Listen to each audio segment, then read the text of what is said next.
You're listening to the Ottawa Homeboyz podcast, your go-to source for Ottawa real estate and everything in between.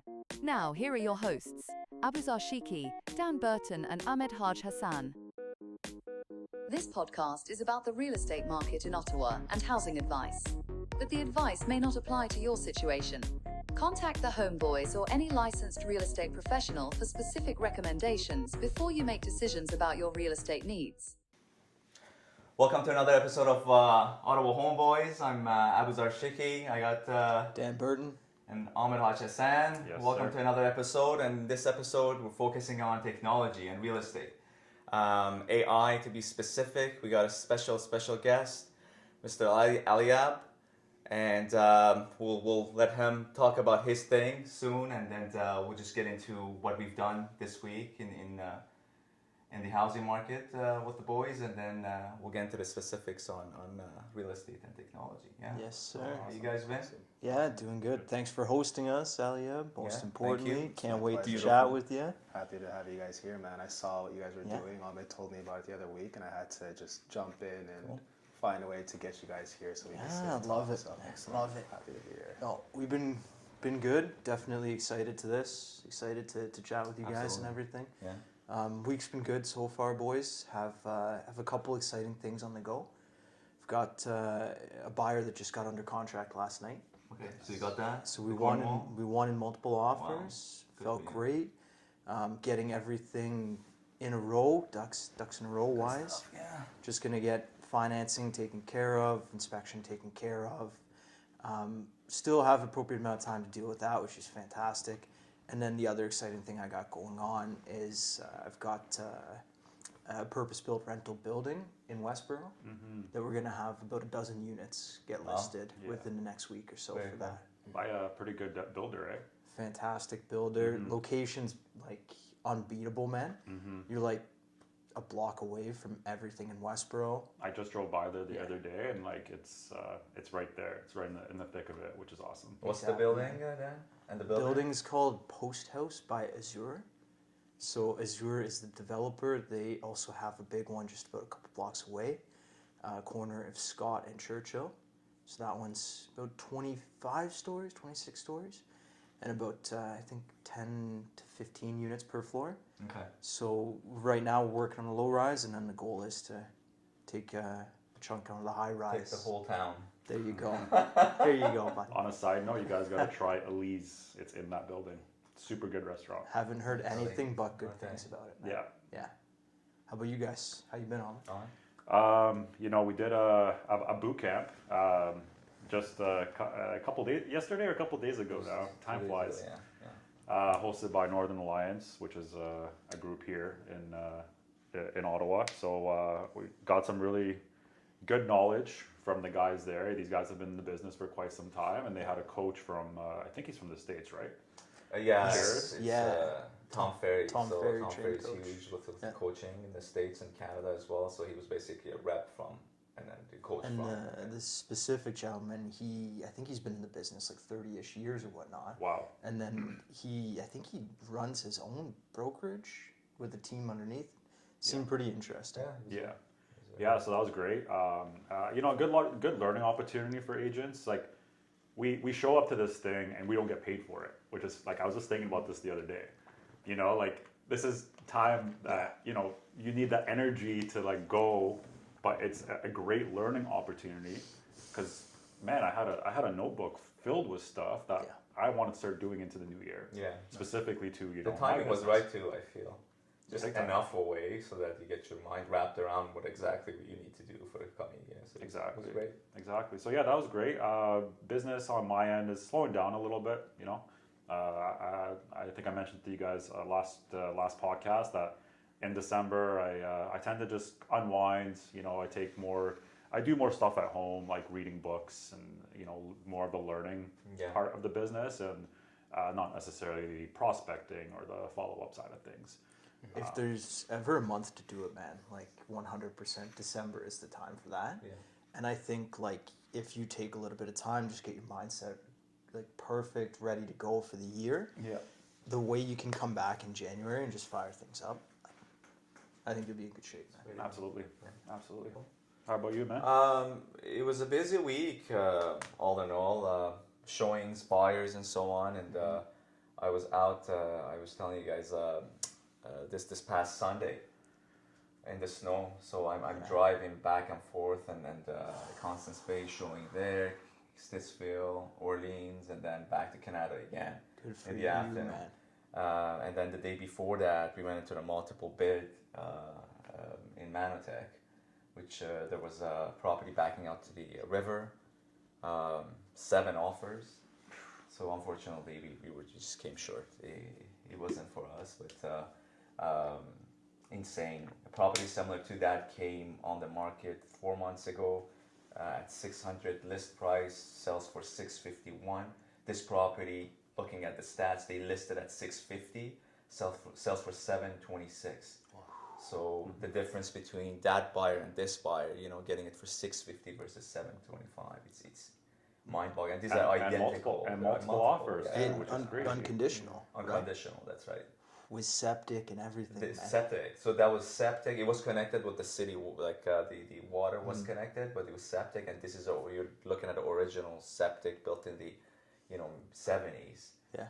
And so you're taking on all that responsibility of what if it doesn't work properly. You're literally looking at anywhere between $40,000 to $60,000 of replacement. Aliab, you know what a septic is? I was gonna ask, what is a septic? But then I tried to, use some deductive reasoning. It sounds like a part of the home that raises the home value, and it's not really offered today. Is that Good points, bro. Yeah, So it's a little bit different, bro, but it's more so how the home will deal with its wastewater. okay? So Septic tank. yeah, exactly. Okay. So we take it for still don't know granted. Yeah, no, we shortened it just to challenge your mind. Yeah, just to see if we could decipher the fun. And man, honestly, we take it for granted. Like you turn on the tap, water comes out. Yeah. Or you flush the toilet, water goes down, you get fresh water. When you're not connected to city services, like Aboozar's example here, the property's in Manatee, so it's a little bit further out there. Still close to the city and everything, Yeah. but when you're not connected to the city pipes, you got to do it within your own property. Right. And then you got the whole septic tank, leaching bed, right? And there's a lot of moving parts and pieces. So Absolutely. if there's issues with it, it's typically something that's pretty big to fix. Yeah, it's on the responsibility of the owner. Yeah, And then I didn't think that they would come clean. And coming clean means that there are no conditions inside the offer, right? nothing to do We're with just waste. Nothing to sitting do with and the waste, laughing. right? Nothing to do with the wastewater. So there you go. So that's basically, if you have no conditions in the offer, we say it's a clean offer. But something like a septic, it's a huge, or well, to do with your water, drinking water. It's a huge thing to take on, right? Any of them, I feel, even with a well, it's huge. It's typically a big responsibility, and then I know you guys are likely the same. For any buyer that you're working with, if they're considering a property with well or septic systems, you typically include conditions on both of them. For sure. Because there's a lot of due diligence that you have to do. Now I've done it so that the property is like 3 or 4 years old. It makes sense. Yeah. Like I'm not gonna put conditions in a multiple bid when the property is 3 or 4 years old. I have all the documents, all the septic, all the water tests, everything, right? Yeah. So then I can challenge and make it interesting and come in with no conditions. But something of this nature, it was interesting. Like they must have budgeted somewhere between that amount to get it replaced in case of pay 726. And if it happens, you're hitting an 800K, and then you can buy a bigger house, well maintained, backing out to the water for like 850. So it's like Pretty you gotta interesting. be careful man. there, right? Yeah, pretty So, interesting. Yeah, you have to be careful when you get into that, those figures there. Yeah. So that was my fun drive around the snow last Sunday. Man, it was really coming down that day. Yeah, for sure. Yeah. So, Aliab, how's it going, man? yeah, how am I doing? He's like, what are these guys talking about? Aliab's not in the real estate space, but actually he's a good friend of mine. We've been friends for some time. We were originally co-workers. Okay, So we worked at Good Life together. I see. Okay, I was gonna say I was gonna ask you the connection. So that's cool. Awesome. Yeah, so we back then we were slinging gym memberships and good times, Aliab, eh? Oh yeah, and Honestly, those are times I would never replace with anything because I feel like it just adds flavor to my portfolio where I work right now. So I'm in the tech space with the government. Needless to say, like somebody could actually hold a conversation with me versus be at the desk all day just typing. Yeah, the good life days. Learned a little bit about sales there. Learned about how to, you know, communicate needs, wants, find ways to convince people that they're making the right decision to work with me. Yeah. And that just helped me over tenfold when it came to applying for jobs after school. My field being in computer sciences, it's a competitive like range. A lot of people go in with a lot of technical skills.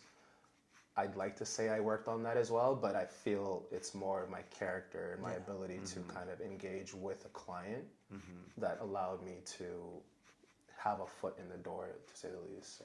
It's crazy, man, that people kind of hear the word sales and they think, oh, it's a dirty word. It's going to be somebody that's tricking me with something or other, or getting me to buy something that I don't need. But realistically, like you broke it down really well, where it's just about talking to people.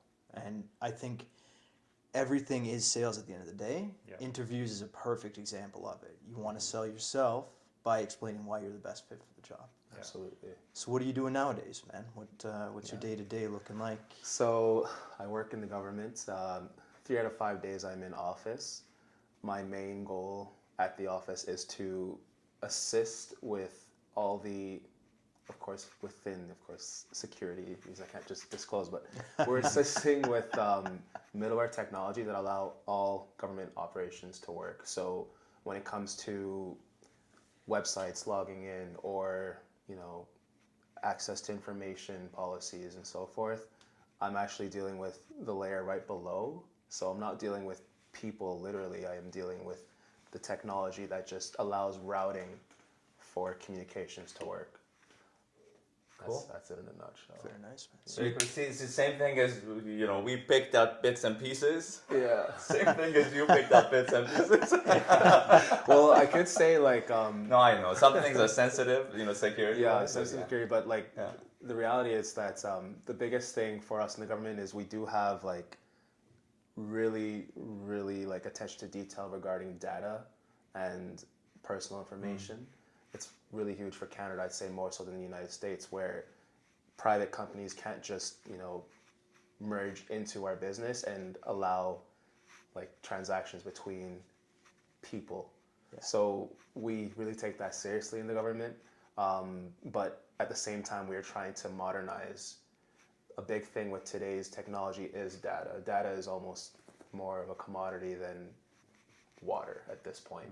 There's so much information behind it. You could extract, you can optimize, and you can kind of push forwards on whatever it is you're trying to do, from marketing to like analytics, noticing any sort of issues or hotspots, red zones, things of that matter.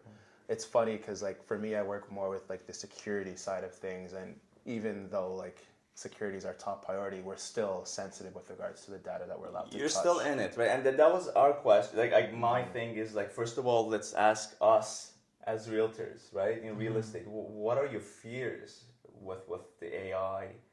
What's the cons and pros? What's your take on it? Where do you see it in real estate? And then we'll have Aliab back it up with his knowledge on what's actually happening in relation of whether this is relative to being afraid or it's something that is the evolution, and it's just, it will eliminate jobs, so that's inevitable, I feel. But how does it impact real estate? And I mean, I think the big thing with AI in real estate is we're seeing an adoption of AI, and I think nothing is ever gonna beat that human to human connection. Yeah. I think AI is a powerful tool, and I think the agents that end up using AI are going to have an advantage. It's kind of like looking back at old school realtors from 20, 30 years ago who don't have a CRM. You know, they're still doing things by hand.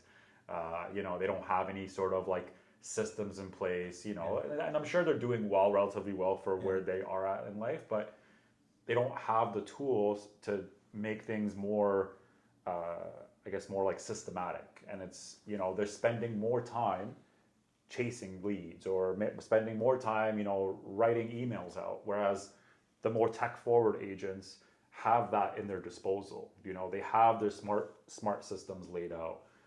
And then with the introduction of AI, having that side assistant to really take things to the next level. Essentially, transitioning from that micromanaging to the macro sort of. Because of this time. We got there's so much things that we do on a day-to-day. Managing customer service is huge. Selling is huge, right? Like spending time just driving out to showings.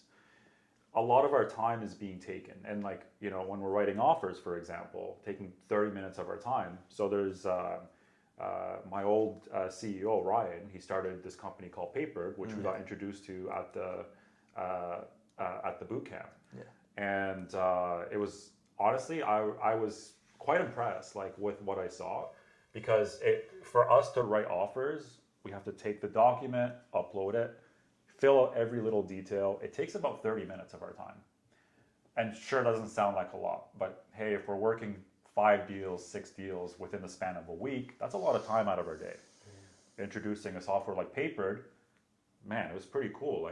Within 10 minutes, they were able to get the details in, get the document all filled out. That's just, again, 20 minutes of your time that's going to be saved. Yeah, I think you nailed what you were saying, Ahmad. Thanks, Dan. With regards to, you're welcome, Ahmad. I think you nailed it, man. I think AI is like so many of the past technologies. When the internet rolled out, people were concerned that would eliminate jobs. I'm sure it did to an extent, but I'm sure it also made you more productive. Yeah. And if you're an agent that can adopt everything that's changed and brought in, I think that's how you succeed. I think that people will work with you as an agent because they know you and like you. And I think in our business, that's the most important thing. And that's it. I feel like, and I have a lot of conversations with people who are in the tech industry, right? And I think the breakdown for them is that a lot of entry level is essentially going out the door just because of the coding aspect of it, right? Not so much the management side of things. And then for us, I feel like, yes, it will help us, the apps and stuff like that, that will come into play. But because of that person-to-person relationship factor, because we have to physically go in person, show a home, break it down for the buyers in terms of how things are, such things are very difficult for AI to replace. Who knows, what's coming, but the way it seems like it will be huge and life-changing for many industries. For us, I think it's more of a benefit for us, like the internet was, in a sense, to unify and just narrow down or save us the time to perhaps get to other things, multitask. But at the end of the day, I don't know. I don't fear it. Maybe it's crazy, but I'll leave it to your end of things. The doctor. The doctor. The doctor, eh? I appreciate that. I agree. I don't feel like I fear AI. I just see it as a new tool waiting to be used. The beauty with a new tool is that it requires a craftsman, somebody who is skilled enough to use it. Meaning opportunities will come, like you said, Dan, where you will pick up this tool and implement it into your work. What this means for the realtor, this means life might be a little bit more difficult for the short term in terms of integrating how to use your AI. But in the long term, it might mean you're so much more optimal in terms of your time and workspace that now you're executing at twice the rate that you used to, for example. That's a good point. Yeah, so on that point, guys, I'm curious, what kind of tools are you guys actually using right now or are even aware of that integrate AI with our business? And I'd also love to hear if Aliab has seen a few of those that are either affecting realtors specifically or the jobs that we do overall, like sales and marketing. I'd love to hear some examples from you guys on those. I mean, I think I have an example. I use GoDaddy, the website domain, and I was having long story short, I have a CRM, and I was looking to implement my email address, and it was just super complicated. It was a lot of steps too. It was very complicated. Surprisingly, though, I was chatting with the GoDaddy AI, and that thing sounded like a human, man. It was crazy. Like it was. When you say chatting, do you mean like actually speaking over the phone or into the chat bot? Into the chatbot. Okay. Into the chatbot. And then there was a point when that a human had to be involved, but I can just imagine how much time that would save. Yeah. That would save for the customer service team at least. There's AI that does those little chatbots, and then the reason I ask is because there is actually phone AI as well. So if you guys are ever missing calls, it's a little tool where you can set up like an assistant. Sort of. Yeah, like the assistant is AI powered, and it takes the call if you missed it. And I know you guys get calls at 7 a.m. on Saturdays or 9 p.m. on Fridays and all that. So yeah, that's cool. Yeah. I mean, there's such a fine line, right? I think it's just that they're, the glitches, and it has to get to a point of where we're evolving, where we would trust it enough to leave your business of that sort. You know what I'm saying? Like I don't know. I think we're getting there, right? So this Ahmed's example here with GoDaddy. There's been a few agents with our brokerage that have adopted that AI chatbot into their website. If you even play around with it, being in this business, being an agent, asking detailed questions like, what's the rent for a 2-bedroom in Ottawa? What are some neighborhoods I should look at in Ottawa? What are some red flags to look for when buying a home? It's all through your website, but it's answered via AI, and it's actually solid stuff. Interesting. So it might be closer to being there than you think. Yeah. And for me, it's the marketing, like with Canva and stuff like that. It's like I love it. Like, you know what I mean? I wouldn't rely on it too much on like descriptions and stuff like that. Yeah. That may seem generic. I don't like that. Yeah. But as far as making marketing for me, it's phenomenal. Like I need to just describe what I want, and I'm not a designer, right? So it's just I tell it what I want, and then it just pops up like, and you just modify by words, and it keeps shifting until you get to a point where you want, and then I will take over again to modify. I'm not going to just leave it to the full formatting or anything of that sort, but it's cuts my work into almost half marketing wise to get things done. Yeah, for sure. I will say this: it's amazing that like we have these tools and we're subscribed to them, but about 2 to 3 years ago, these tools were free, and they were existing to take our information and take the way we process and flow in order to become a better product. In a sense, we've made progress, but we've also lost the sense that this tool needs us to be optimal, needs us to be better. If it were to be able to even compete in the dome of a realtor, it requires realtor questions at all times. It requires points of views that it doesn't account for in its database, in its archive, its dictionary.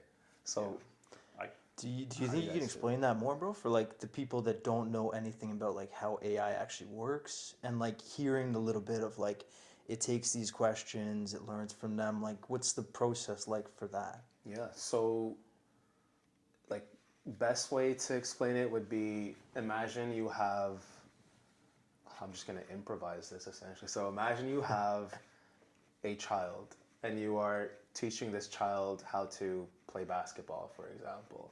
You will show them how to shoot a basketball, you will show them how to pass the ball, how to dribble, and so forth. Everything you show them, you expect them to practice and train on it. Yeah. So if I were, for example, just an average high school basketball player back in my day, teaching my son how to be a basketball player, how would I compare to LeBron James or Michael Jordan, perhaps, teaching my son the same way how to play basketball? It's with the experience level and just the way they can pass the information to my son that he would be able to shoot better, dribble better, pass better, see the court, and envision how to operate. So AI is our child in that sense. The only difference is the parent or the person who's teaching it how to play basketball is every individual who interacts with it. It is connected to a cloud-based system where the information that passes to this particular child is also passable to the next child who is learning how to play the game. So in a sense, we are teaching the game of basketball, but it is limited to those who teach it. So it's amazing, yeah. Because one of my friends was saying he basically asked a question. He was giving the wrong answer, so he kept telling it. No, I think this is the answer. After the third or fourth time, while they're talking, it keeps digging in. No, it keeps digging in into data to search for exactly what you're talking about. So finally, it reaches it, corrects itself, agrees back. That's wild, Yeah, man. I mean, on that analogy, I think like that's an interesting maybe downfall of AI, right? Because you know you got a LeBron James style of coach, for example, who teaches his way of doing things, and then maybe you have like this humanoid android person that has like teachings of 10 different all-stars. Like how do you differentiate who's the better teacher at the end of the day, right? Like I think that's where it can get like that's what I mean, because like for example, when I type out emails, I always get these responses like, hey, you know, I recommend you type it out this way, but I'm like, that's not how I write. So like if I send this out, like it's not going to sound like me. I think it's that authenticity. At the end of the day, as human beings, and this is my conversation with the techies got to at the end, was that humans look for authenticity in a sense that you may realize the superiority of the AI, right? But you will seek something genuine at the end of the day.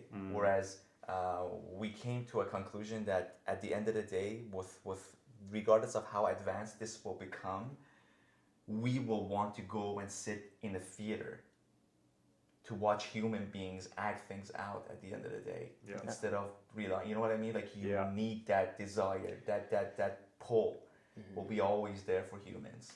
Instead of sitting on your VR, watching or doing whatever, you're like, no, like this is okay, but I need something more, right? And then we might get pulled back into like seeking that. Yeah. We had a call to our work office one day, and it was one of these AI sales bots or whatever, and I believed it for the first couple minutes. Dude, I jumped on the phone. I was like, okay, yeah. And then when I realized that it was an AI, like an AI. Yeah, that's crazy. I'm like, It's shocking. I'm not interested in talking to this person. Like, this is weird, man. Yeah. You know? Yeah, there's some jobs, man, where it just feels like it needs that human touch and that. I mean, Even books. Like I was a point where everybody was saying, like, I'm like old school in a sense, that you know, soon enough it's going to be digital, and digital took over, but libraries didn't close, and people are still buying. So I think there was a big pushback on the whole, as to, you know, like I need something physical to, you know. So I think it's that human aspect of wanting touch, wanting interaction, wanting physical, you know what I mean? Something of that nature to be able to feel like a human being. So if we talk like potential cons, but definitely considerations of AI as well, like Ahmad brought up with the lack of authenticity. The other thing that is big in my mind is like what's actually happening with the data behind the scenes. it's pure privacy issues and so on. Absolutely, I'd love to hear Aliab's opinion on this as well. But you do security as well. Yeah. I don't know about you guys, but it feels like an invasion, a little bit of breach of trust once something that you've done on the internet, like say you've gone shoe shopping on your favorite online retailer, and then the next like week the shoes are shown to you directly everywhere you go. Yeah. It just feels a little bit inauthentic, intrusive again. So there's definitely a lot of, I don't remember the word, it's like a lot of transactions happening behind the scenes between advertisers trying to gain space on particular social media profiles to be able to post information, you know, reel somebody back into their grasp. I actually was dealing with that this morning on my phone about maybe 5 or 6 ads that are extremely relevant to, what was it? It was like a Christmas gift of a puppy on a shirt. It looked super engaging, went on the website at first, and I just kind of exited. Saw it 4 or 5 times after, and I was like, this is too much. I actually literally told them, stop sending me this ad. Yeah. But yeah, it goes back to the idea of data. We are giving our data anytime we use any sort of technology. We are forfeiting a part of ourselves that gets marketed around, and people actually pay for that, but we're not getting paid. Yeah. We are purchasing from that point onwards. It's something to look into, and we do have the power to push back on it, but at the same time, algorithms, addiction to tech, addiction to social media, all of that, it's very difficult to just let go of. I'll just leave it at that. That's how Beautiful. I'm feeling with it. Well put. Yeah, exactly. Do you guys want to cover anything else when we got Aliab here? I mean, I would love to see you in future episodes. I know there's so much to cover and so little time for us, but you know, everything you provided was fantastic for you know initial you know sit down. But we'll love to have you maybe in our end of the, you know, neck of the woods there, and just got to make it look this nice. You don't have the elegance. Like I was saying, like when Ahmad showed me your page, it was just like it wasn't like a focal point. We were talking about something completely different. Yeah. But when he showed it to me, I was just hooked. I was like, how is this? First of all, how you guys are making this happen, and how do I, like, you know, join in before the flame catches on and just becomes a whole lot. Can't get a hold of these I guys. need an opportunity. I need my way in. I don't want to. Our door's always open, man. I see a call from Aliab, I pick it up every time. I'm actively seeking a way to get out of my 9 to 5, and this seems like Before you you get guys to are talk going to on the- the right Yeah, path here, you know? speaking So, of that, I guess we get a little bonus question here. For But sure. I don't know, I think you guys have been working on a project together for a little while. Are you guys able to talk about that? Or? For sure. to an extent, yeah. Yeah, Cool. yeah, for sure. Cool. So yeah, I mean, you know, on this AI subject, I reached out to Aliab. It's been, I think, about a year and a half ago at this point.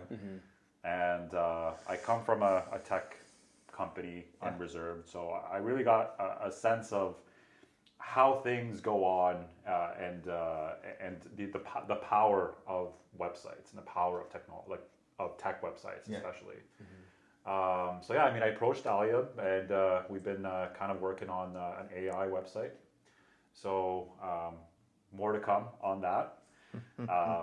But in a nutshell, you know, I'm spending $300 on my CRM a month, and it's starting to add up. And we're looking for ways to really minimize agent spending on CRMs and websites and that kind of stuff. One of like the cooler things about what we're doing is just the way we've kind of flowed with the development of AI. So things started off with, like, you know, the fundamentals of like a software development lifecycle, where you have your client, your user stories, you're trying to meet these goals, as well as just, you know, test, debug, move forwards. Here comes AI, I think, 6, 7, 8 months into our project and scheming, where now we're able to almost have the manpower of multiple people and still have to stick with the fundamentals, but now we're just kind of assigning tasks, adding it to our work, and scaling much faster towards our end game. It's still a black box, we're still figuring it out, but it's cool that the fact that we're working on this and AI is happening is forcing us to kind of stay in the loop with what's going on. And that's one big thing that's been for me. It's like, how do I do that in my career? How do I stay relevant? How do I, you know, keep up to date with the tools that are available? So indirectly, things are aligning and we're on a path. But yeah, cool things are to come all around. You're in on the ground level with the podcast. We got to get in on the ground level with you, bro. Yeah. We want to see this, guys. We want to see it. Yeah, for sure. For If sure. you want investors, Yeah. Investors, we're looking for partners, bro. That's a big thing. It's true. Partners was a thing. Yeah, man. Remember. Let's go. Sign us up, boys. Yes. very cool. Well, we enjoyed the Great episode. chat. Great chat, yeah. Until the next episode, and we hope to see you in the near future. And yeah, I'd be honored. Awesome. Sounds good. Thanks Enjoy for your having weekend, us, boys. boys. Cheers. Perfect. All the Take care. best. Cheers.